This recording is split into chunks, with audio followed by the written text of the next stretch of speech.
दर महिन्याचा जो हप्ता आहे हा साधारणपणे आपण 25 डिसेंबर ते 30 डिसेंबर या कालावधीमध्ये वितरित केलेला होता। या महिन्याचा जानेवारी महिन्याचा म्हणजे नवीन वर्षाचा पहिला जो लाभ आहे डीबीटी आहे ते 26 जानेवारीच्या आत त्याची सुरुवात ही आम्ही करत आहोत आणि त्या संदर्भातलं जे आर्थिक नियोजन आहे ते सुद्धा अर्थ विभागाकडून आम्हाला महिला व बालविकास विभागाला प्राप्त झालेला आहे। त्याच्यामुळे लाडक्या बहिणींचा जो जानेवारी महिन्याचा लाभ आहे हा साधारणपणे 26 जानेवारीच्या आत त्याची वितरणाची सुरुवात होईल आणि 3 ते 4 दिवसाच्या त्या कालावधीमध्ये ज्या महिला लाभार्थी आहेत त्यांच्या खात्यावर तो लाभ जमा होईल।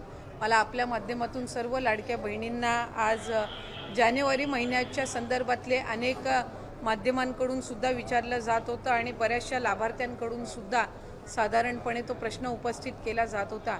त्यामुळे दर महिन्याला आपण महिना संपायच्या आत तो लाभ त्यांच्या अकाउंटला देत असतो। त्यामुळे या महिन्यामध्ये सुद्धा तो लाभ जो आहे तो 26 जानेवारीच्या आत त्याची वितरणाची सुरुवात ही माननीय मुख्यमंत्री देवेंद्रजी फडणवीस साहेब, उपमुख्यमंत्री एकनाथजी शिंदे साहेब आणि उपमुख्यमंत्री अजितदादा यांच्या सूचनेनुसार आम्ही करत आहोत।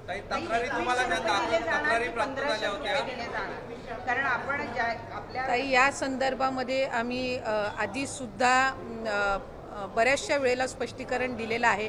राज्याचे मुख्यमंत्री देवेंद्र फडणवीस साहेबांनी दिलेलं आहे, दोन्ही उपमुख्यमंत्री महोदयांनी दिलेलं आहे की नवीन अर्थसंकल्प किंवा त्याच्या पुढच्या कालावधीमध्ये या संदर्भातला सकारात्मक विचार जो आहे तो करण्यात येईल। त्याच्यामुळे सध्याच्या या महिन्याच्या याच्यामध्ये 1500चा लाभ जो चालू आहे तो आपण त्यांच्या खात्यामध्ये वितरित करत आहोत।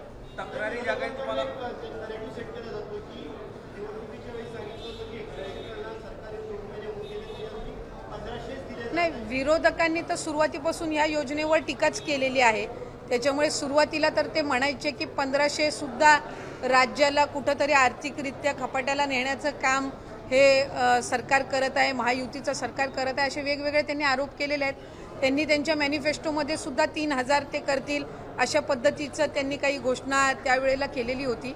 मॅनिफेस्टो हा ज्या वेळेला एखादी युती किंवा आघाडी करत असते त्यावेळेला निश्चितपणाने त्या जे काही घोषणापत्र असतं त्याला अधीन राहूनच कुठलंही सरकार किंवा युती काम करत असते। आम्ही महायुती जे आहेत ते राज्याचे मुख्यमंत्री देवेंद्रजी फडणवीस साहेब, उपमुख्यमंत्री एकनाथजी शिंदे साहेब आणि अजितदादांच्या नेतृत्वाखाली त्या संदर्भामध्ये काम करत आहोत। जास्तीत जास्त महिलांपर्यंत लाडकी बहीण योजनेचा लाभ हा देणं आणि त्याचबरोबर म्हटल्याप्रमाणे मुख्यमंत्री महोदयांनी सुद्धा त्यांच्या पहिल्या पत्रकार परिषदेमध्ये की आम्ही बरोबर त्या सर्व बाबींचं नियोजन करून जे घोषणापत्रकामध्ये आम्ही वचन जे दिलेलं आहे लाडक्या बहिणींना त्यापासून कुठेही दूर न हटता त्यांना वचन दिलेला लाभ जो आहे तो आम्ही व्यवस्थित नियोजन करून त्या पद्धतीने आम्ही त्यांना देणार आहोत। नाही, साधारणपणे आम्हाला 3690 कोटीची जी तरतूद आहे ती त्या ठिकाणी अर्थ विभागाकडून प्राप्त झालेली आहे आणि या महिन्याचा जो लाभ आहे हा त्याच्यातून वितरित होणार आहे। या व्यतिरिक्त सुद्धा फेब्रुवारी महिन्याची सुद्धा आम्ही तयारी त्या निमित्ताने करत आहोत कारण मार्च महिन्यामध्ये नवीन अर्थसंकल्प सादर होणार आहे। त्याच्यामुळे साधारणपणे जानेवारी महिन्याचा लाभ हा आम्ही 26 जानेवारीच्या आत डीबीटी करायला सुरुवात करून त्या महिन्याच्या त्या 3-4 दिवसाच्या या महिन्याच्या कालावधीमध्येच कसा त्यांच्या अकाउंटला पोचेल ही आम्ही खबरदारी घेणार आहोत। फेब्रुवारी महिन्याचं नियोजन सुद्धा आम्ही त्या पद्धतीनं करत आहोत आणि अर्थसंकल्प सादर झाल्यानंतर त्यावेळेला सुद्धा प्रत्येक महिन्यामध्ये कुठेही खंड पडता कामा नये या पद्धतीची आम्ही उपाययोजना विभाग म्हणून घेत आहोत।